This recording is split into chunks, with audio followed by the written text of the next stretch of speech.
Thunder Rolling in the Mountains. Chapter 6. Now we were on the far side of the Snake, and Chief Joseph took command of our people. We climbed out of the dark canyon to an aspen grove where the herds were allowed to graze. Then we set off towards Lapwai, our new home. We went to the Salmon River and crossed it safely because we had crossed the mighty Snake already. At Rocky Canyon, we camped beside a pond surrounded by aspen trees. 20 suns had risen and set since we crossed the big river. Lapwai is near, Chief Joseph said. We can reach it with a short march and obey General Howard. But before we go, there'll be songs and dances, horse races and games to mark our last days of freedom. Everyone agreed with him, especially the young warriors. The feast days were loud with the hooves of racing horses, the nights with the throb of drums, and the soft cries of the flageolets. On the last day before we left, there was a parade of all of our clans. The horses wore beaded harnesses and their finest saddles. Colored streamers fluttered from their manes and tails. I didn't go to the parade. Bending Willow, my new baby sister, was sick, and I stayed to help Springtime take care of her. I had built a fire to make a kettle of coos mush. Night shadows lay on the meadow where we were camped when Swan Necklace rode up to the fire. Braids of his long hair hung wild around his face. He opened his mouth, but couldn't speak. "What has happened to make your tongue go to sleep in your mouth?" I asked him. "War," he stammered. "War." He wanted a drink of water, and I brought it. "War? What war?" "With the white soldiers. Well, Willits started a war." "What do you mean? How can one boy start a war?" "Willits was riding fast through the camp, having fun with red moccasin tops," Swan Necklace said. By accident, his horse stepped on some coos roots that belonged to Sour Tongue, who never has a good word for anybody. The old man shouted at him, "See what you do, playing like you brave. You ride over my woman's hard-worked food. If you are so brave, why do you not kill the white man who killed your father? Or are you happy just riding your dead father's horse like a child?" "The old man spoke the truth," I said. "That's what Willits has done, riding around like a child."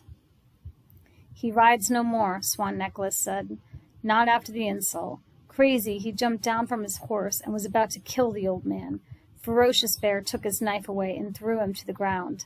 "Listen, you saw all this or someone told you? They made up a story and told you." "I was there. I saw it. I saw Willits lying on the ground crying. Suddenly he jumped up and rode off and came back with his rifle. Then I heard him scream, 'Watch! You'll see I'm not a child playing warrior. You'll be sorry for your words.' He fired once into the air and then galloped away." "Willits rode off alone?" I said.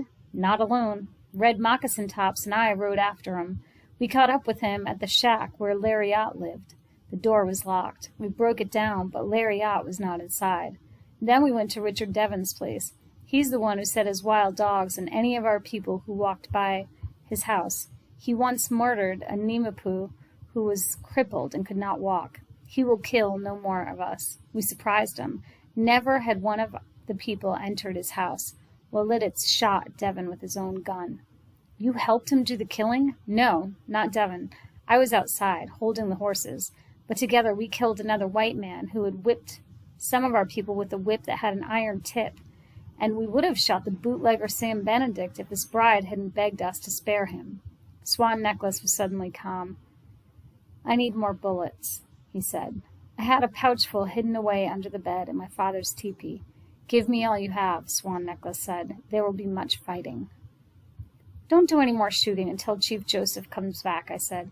"He's gone off to hunt with his brother. He'll be back today." "You don't know when he comes back. Things won't wait. Those who need killing will get on their horses and get out of the country, like the white man Ott who killed Eagle Robe." He drank half of the water I brought him and held out the rest for me. "Drink," he said. "You look pale as a fish belly." I drank the water. Swan Necklace had changed. He was fierce for war. If I'd had a gardening spirit, I'd have thanked it on my knees. "Bullets," said Swan Necklace. Beyond the lake, I caught a glimpse of my father and Alacott in their black eagle blankets, riding slowly toward our camp. Swan Necklace saw them too. "Hurry," he shouted. "My friends are waiting. They're also out of bullets. We have powder, but we need bullets." My father and Alacott rode at a gallop.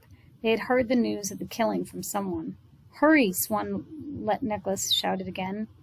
I ran fast to the teepee, took the bullets from their hiding place, and hung them on his shoulder.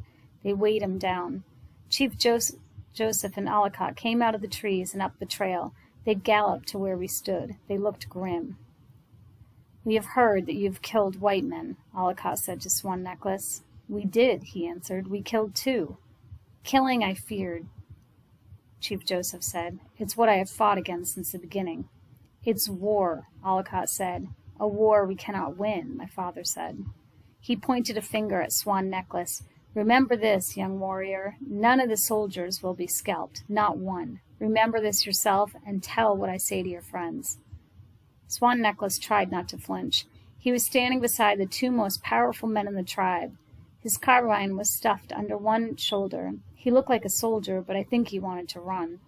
Warriors had gathered at the lake and built a fire. 2 moons rode among them, leading the roan horse that had belonged to one of the white men. He called to his son. He held a red jacket above his head. Swan Necklace rode over to his father's side.